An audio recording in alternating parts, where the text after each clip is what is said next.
Covering a mere 22,145 square kilometers, Israel may be geographically small, but its significance to three major global religious groups is immense. In the modern Jewish state, the importance goes beyond being just the promised land for Jews. It stands as the sole nation where they constitute a majority of the populace. Christians regard Israel as the Holy Land due to its association with the life and crucifixion of Jesus. Meanwhile, for Muslims, Jerusalem holds profound significance as the place where Prophet Muhammad ascended to heaven. The world is on the edge of its seat as it closely observes the unfolding events in Israel. What has everyone spellbound is the central role Israel plays in the apocalyptic prophecies detailed in the Bible. During the Second Coming, our Lord will not return to just any country. He will govern from the throne of David in Jerusalem, overseeing a world of nations who hold faith in him. As a matter of fact, numerous scholars contend that the ongoing events in this Middle Eastern nation are aligning with the prophetic visions outlined in the Bible. They propose that the world is undergoing deliberate preparations for the rise of a new leader, promising to usher in an era of peace, particularly in the face of unprecedented crises, the Antichrist. The Antichrist is seen as the complete opposite and biggest enemy of Christ in Christian beliefs. It is believed that before the Last Judgment, he will wield dreadful power and influence. This anticipated figure will strive to unite the diverse religions of the world under a banner of inclusivity and love. He will initially present himself as a peacemaker and financial genius, only to evolve into an immensely powerful dictator. His eloquence and persuasive oratory will have a profound impact on global sentiments, winning the hearts of people worldwide. The Bible describes him as a performer of supernatural feats, making him incredibly convincing in his narrative. According to biblical interpretations, the Antichrist will emerge from the European coalition. Early in his career, he is said to seize power over three nations, subsequently consolidating authority over the European coalition and eventually exerting dominion over the entire world. His strategy to attain global control involves providing a license, often referred to as the Mark of the Beast, which regulates economic transactions. This license is established to control the world economy, dictating eligibility for essential activities such as buying and selling. To obtain this license, individuals are required to worship the beast or the Antichrist. Bible texts discuss the Antichrist in connection to Israel to a significant extent. This powerful figure will initiate a covenant with Israel at the outset of his career, promising to shield them from their Arabic adversaries. Consequently, Israel relaxes its guard, focuses on economic recovery, and is lulled into a sense of peace. However, at the end of 3.5 years, the Antichrist reneged on the covenant, violating the temple and nullifying the peace treaty. He desecrates the temple, eliminating all furnishings and installing a self-idolizing statue in the Holy of Holies, commanding universal worship. Nevertheless, Satan's dominion over earth will come to an end, both directly and indirectly through the Antichrist, with the second coming of Christ, a prophesied event that will unfold in Israel. However, Israel's importance transcends biblical prophecies. With a rich and dynamic history dating back to pre-biblical times, the country has emerged as a focal point in archaeological discoveries that have profoundly influenced the course of human history. Certain findings have a chilling effect on researchers, challenging our established beliefs due to their unsettling nature. In modern-day Israel, situated along the Mediterranean coast, lies the remnants of the ancient seaport of Ashkelon. Here, a horrifying revelation unfolded during an exploration of one of the city's sewers by archaeologist Ross Voss. Among the discoveries were numerous small bones initially presumed to belong to chickens. However, further meticulous examination established these tiny remains as human, tracing back to the ancient Roman period. This revelation has become a paramount discovery, marking one of the largest mass graves of infants ever excavated. It has brought to the forefront a prevailing hypothesis among archaeologists that the ancient Romans may have practiced extensive infanticide. Despite the Romans being advanced in many ways, their views on childbirth and parental duties were quite outdated. In Roman society, when a baby was born, they weren't seen as fully human right away. This belief made it acceptable to abandon unwanted babies, usually outdoors, to face the elements without direct harm. Instead of directly killing them, They believed in leaving the fate of these infants to the gods, thinking it was their divine choice. If a baby managed to survive, it was seen as a sign of the gods' will. On the other hand, if the baby didn't make it, they believed it was destiny. This belief was deeply ingrained in their culture, illustrated by the tale of Romulus and Remus. The twins were believed to be the offspring of Mars, the god of war, and they faced the grim fate of being sentenced to death by drowning in the river Tiber. Fortunately, they were cared for and nurtured by wolves, ultimately founding the illustrious city of Rome. This belief system reinforced the notion of overcoming challenges for survival and regarded death as a natural aspect of life. After thoroughly digging at the site, it was clear that around 100 infant bodies were buried together. The bodies found by Voss didn't show signs of being left outside. They appeared healthy before they passed away. This raised a disturbing question. Could someone have caused harm to these infants? Researchers couldn't figure out the reason behind this troubling act, but the evidence strongly hinted that these infants were not just left alone. They were sadly and intentionally brought to an end. However, there are some artifacts in the area that might explain the reason behind the mass grave. The sewer housing the remains was situated beneath an ancient bathhouse featuring Greek inscriptions inviting individuals to enter and enjoy, a location associated with Ashkelon's red light district.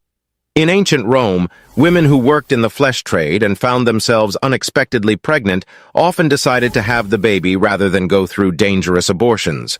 Some experts think these women may have left their unwanted babies right under the place where they worked, likely because of their difficult situations. After a thorough analysis of the remains, researchers determined that a substantial majority of the infant bones belonged to males. This finding challenged the conventional belief that boys were more highly valued in ancient societies. Archaeological evidence pertaining to the pivotal Battle of Jerusalem around 2,000 years ago, just before the Second Temple's devastating destruction, has been unearthed at the city of David. Arrowheads and stone catapult balls were discovered along the primary thoroughfare connecting the Pool of Siloam to the temple through the city gates. The artifacts unearthed along the pilgrimage road bear witness to the climactic and fierce confrontation between the Roman military and the Jewish insurgents entrenched within the city. This conflict ultimately resulted in the violent destruction of Jerusalem. Within the layer of destruction, archaeologists unearthed a significant number of coins that were minted during the brief 4-year revolt before Rome's takeover of Jerusalem. It raises the question, why invest significant time, energy, and resources in minting coins during such a crisis? The answer lies in the inscriptions on these coins. Phrases like, "For the freedom of Zion" can be found, which indicates that even in the seemingly hopeless struggle against Rome, the Jewish people maintained their belief, hope, and prayers that future generations would discover these coins and learn about the sacrifices made in their quest for freedom. Beneath the road, there exists an ancient drainage channel that served a crucial role in the days of the Second Temple, a clandestine refuge for Jewish rebels evading pursuit by Roman soldiers. Remarkably, this concealed channel has yielded a trove of artifacts, including cooking pots, oil lamps, an extensive collection of bronze coins from the Great Revolt, and notably, a sword once wielded by a Roman legionnaire. While traditionally credited to Herod the Great, recent scholarly investigations suggest that the road's construction actually took place after Herod's era, during the governance of Roman officials in Jerusalem. It is quite likely that the construction of the road was authorized and overseen by the Roman governor Pontius Pilate, infamous for his involvement in the crucifixion of Jesus. In a recent archaeological find, researchers unearthed an artifact indicating the ancient inhabitants of the coastal town of Ashkelon had the ability to catch even enormous sharks. This evidence comes in the form of a sizable bronze fish hook. Remarkably, at 6,000 years old, it stands as one of the most ancient metal fish hooks ever found. This discovery not only aligns with the well-known occupation of the disciples as fishermen, but also resonates with references to fish hooks in Old Testament scriptures, such as the Book of Amos. Measuring an impressive 2.5 inches in length, the researchers suggest that this hook likely served in capturing substantial marine creatures. dating back to the Chalcolithic period, approximately spanning from 4,500 to 3,300 BCE. This substantial hook holds the distinction of being one of the earliest instances where copper was utilized in crafting fish hooks. The widespread use of copper during the Chalcolithic era marked an innovative leap, as earlier fish hooks were predominantly fashioned from bone. Furthermore, the hook's considerable size sets it apart, exceeding the dimensions of typical fishing implements from that period. During the Chalcolithic period, Ashkelon and its surrounding region hosted numerous substantial settlements. The economic landscape of this time may not have been markedly distinct from the present day. Besides engaging in fishing activities, these communities relied predominantly on agricultural pursuits. This included the cultivation of essential crops like wheat, barley, legumes, and various fruit trees. Additionally, herding played a vital role in their sustenance, involving the rearing of animals like sheep, goats, and cattle. Destiny appeared to intervene, revealing a 3,300-year-old secret at Palmachim National Park near Tel Aviv, all thanks to a fallen rock. A rock shifted during construction, illuminating an intact burial collection approximately 2.5 meters beneath the surface. This accidental discovery unveiled an ancient archaeological treasure harkening back to the era of a notorious pharaoh referenced in biblical tales.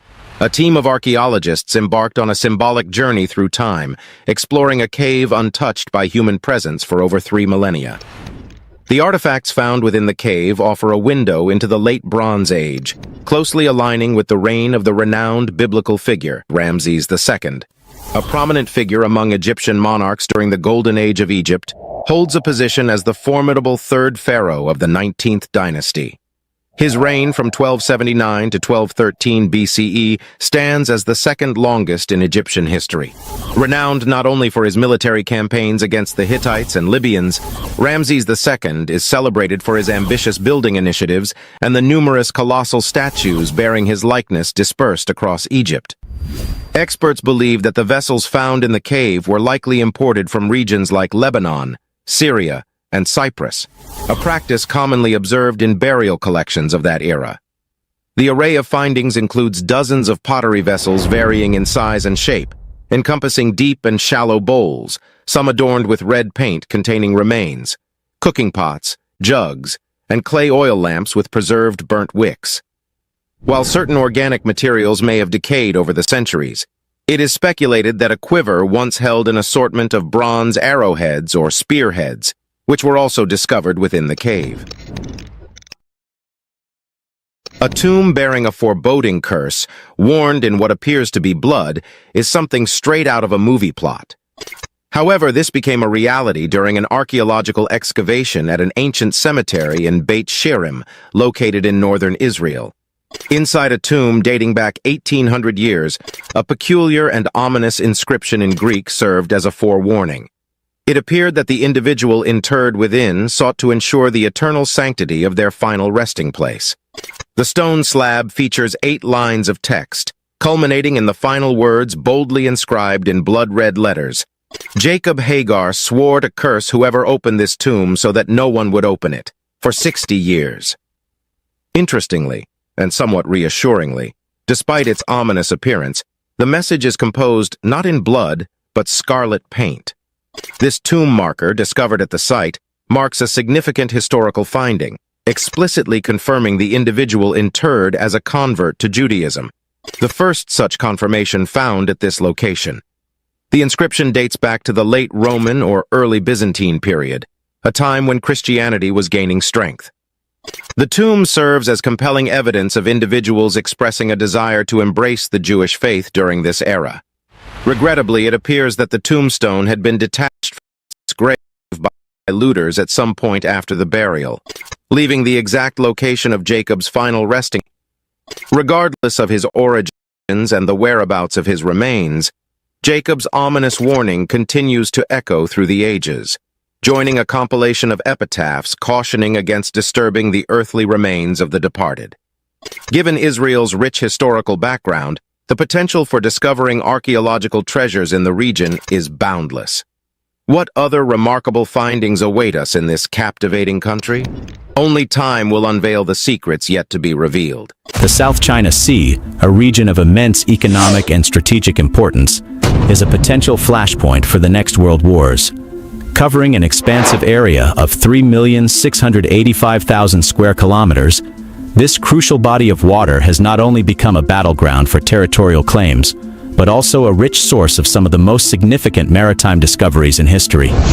Beneath its seabed lie massive reserves of oil and natural gas worth trillions of dollars. Its waters teem with vast marine life, crucial for the food security of millions in Southeast Asia. On its surface, 1/3 of the world's maritime shipping industry passes through, carrying over $3 trillion in trade annually. This combination of resources and strategic value underscores why the South China Sea is so vital and heavily contested by multiple nations. Since 2013, China has been asserting its claim over nearly 90% of the South China Sea. China bases this claim on historic rights, with Chinese analysts and academics arguing that the Han Dynasty first discovered the islands in the region over 2 millennia ago.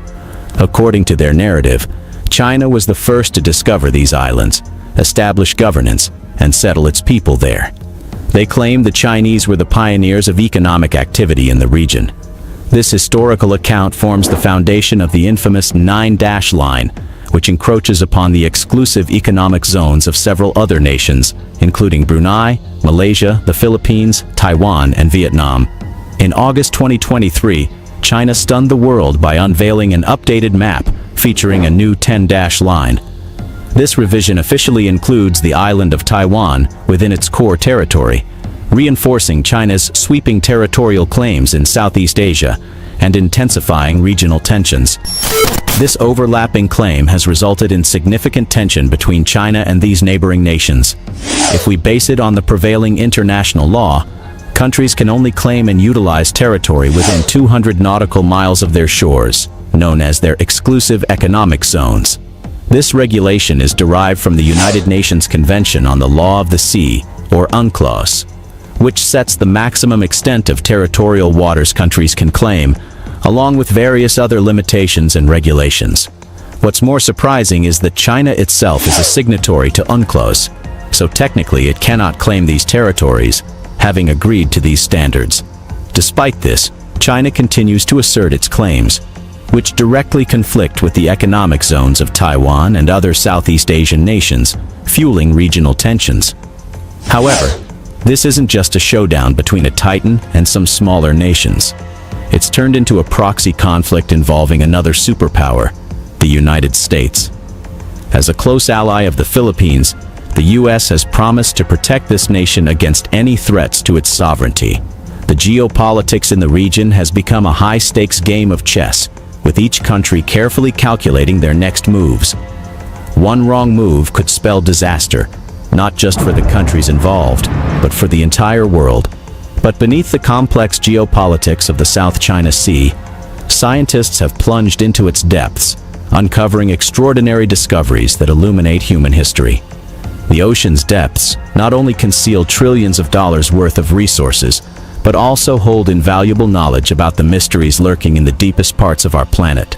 So, let's dive into these fascinating finds, shall we? World War II submarine. 3,000 feet below the South China Sea, the wreckage of the U.S. Navy's submarine Harder, renowned for sinking the most Japanese warships during World War II, has been discovered. It was nearly 80 years since her final patrol. This submarine has been celebrated for its significant role in the U.S. victory during the war. It sank the most Japanese warships, disrupting Japan's plans and delaying their carrier force, thus contributing to their eventual defeat. The Philippines, a U.S. territory at the time, was attacked by Japan shortly after the strike on Pearl Harbor in December 1941. By the spring of 1942, U.S. and Philippine forces in Luzon had surrendered to Japanese forces, who then used the archipelago to protect their supply lines from the East Indies and Southeast Asia. However, by mid-1944, the U.S. was reversing Japanese advances across the Pacific and planning landings to reclaim the Philippines. During this period, one submarine, the USS Harder, made a significant impact on this campaign. She's a Gato-class sub named after a type of fish, the Harder mullet. She earned the nickname Hit 'em harder, a fitting tribute to her extraordinary achievements. In a stunning display of naval prowess, she sank 3 Japanese destroyers and likely destroyed or severely damaged 2 more, all within the span of just 4 days.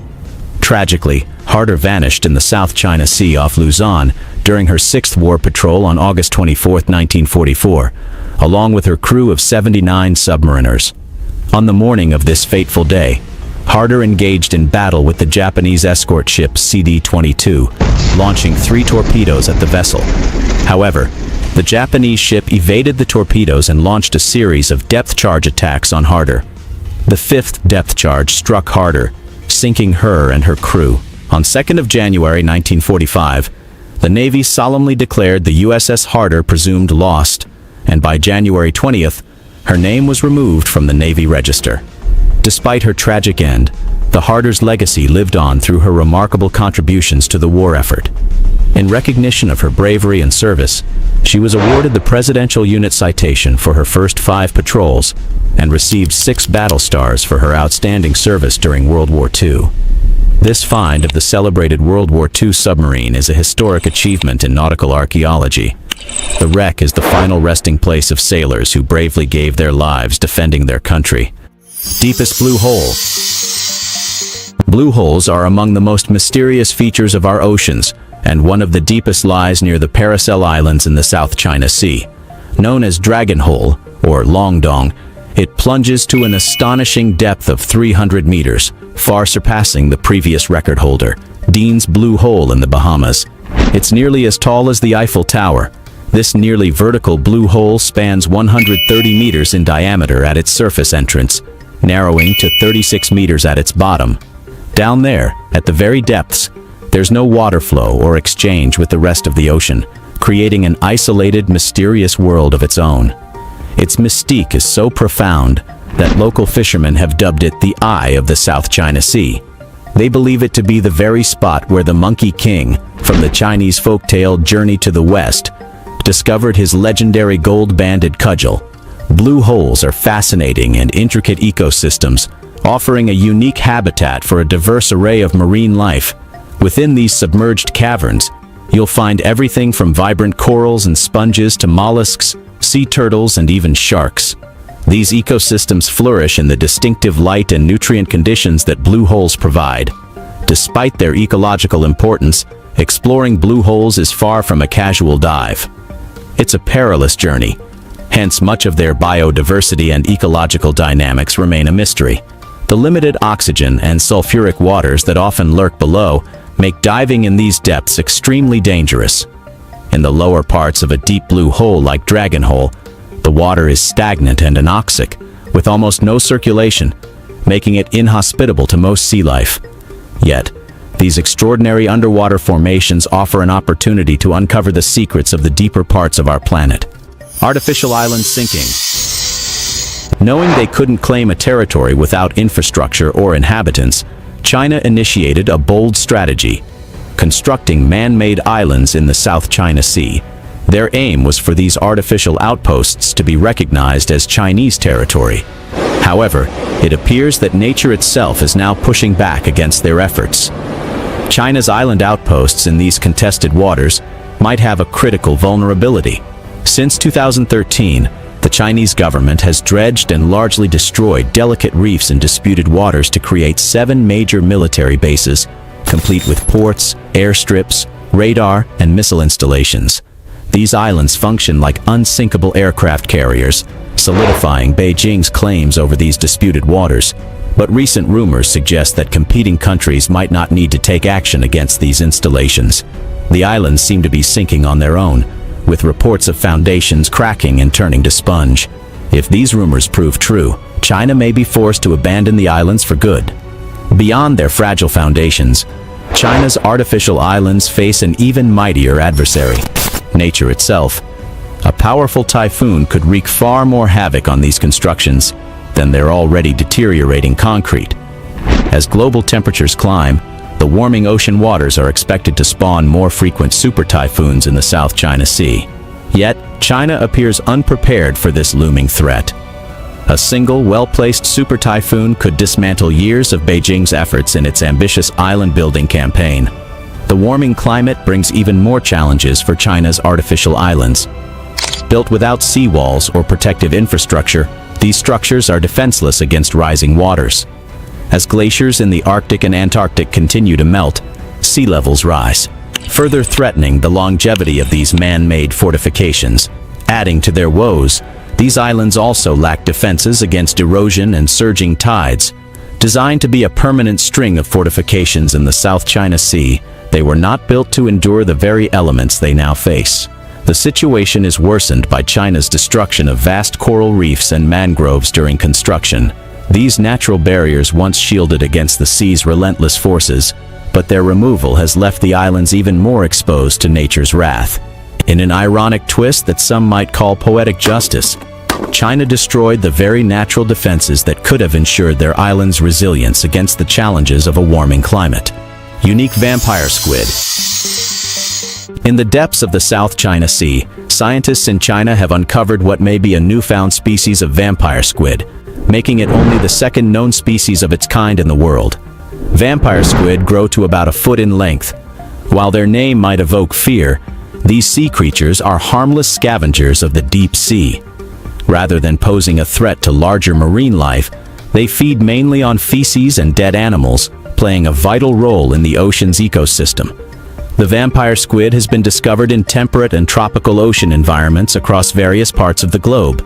Until now, the only officially recognized species was described in 1903, following a deep-sea expedition led by the German marine biologist Carl Chun. The second species discovered near Hainan Islands in the northwestern South China Sea was named Vampirotuthis pseudo-infernalis, and found at depths of 2,600 to 3,300 feet in the so-called twilight zone, where only a sliver of light from the surface penetrates. They thrive in the deep sea's oxygen minimum zone, where few organisms can survive. They primarily feed on marine snow, relying on their unique adaptability to endure extremely low oxygen levels with ease.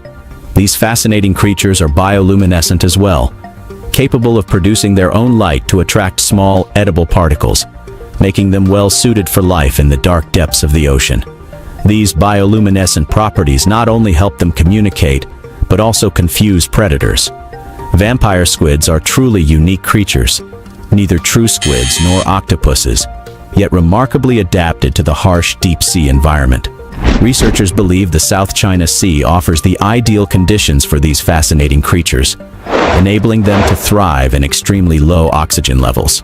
Historically, the South China Sea has played a vital role in global marine biodiversity, providing a hospitable environment for organisms like vampire squids to flourish. Floating military base. The BRP Sierra Madre, a World War II-era ship, stands as perhaps the most unlikely military base in the hotly contested waters of the South China Sea. For over 2 decades, this deliberately grounded vessel has remained in the shallow waters, proudly bearing the Philippine flag and serving as a symbol against Chinese expansionism. Since 1999, the Sierra Madre has been stranded on Second Thomas Shoal in the Spratly Islands. The Philippines, however, has turned it into a naval outpost, a steadfast symbol of their sovereignty, manned by a small group of troops. Regular resupply missions deliver food, water, and fuel to the Marines stationed there. Yet concerns are growing among experts about how much longer the vessel can withstand the elements, as its sides are ravaged by rust and its hull is punctured with holes. This tiny submerged vessel has become the most dangerous flashpoint in the Indo-Pacific, edging the region closer to the brink of armed conflict. China's Coast Guard has ramped up its aggressive tactics, using water cannons, ramming boats, and even brandishing weapons to prevent Manila from resupplying the Marines stationed on the ship. Analysts believe Beijing is playing a waiting game, anticipating the day when the ship disintegrates, leaving the shoal unoccupied and ripe for the taking. It appears that the Philippines has outmaneuvered its rival. According to reports, they have secretly reinforced the dilapidated warship, extending its lifespan and ensuring its continued presence in these contested waters. This tiny wreckage stands as a reflection of Filipino character.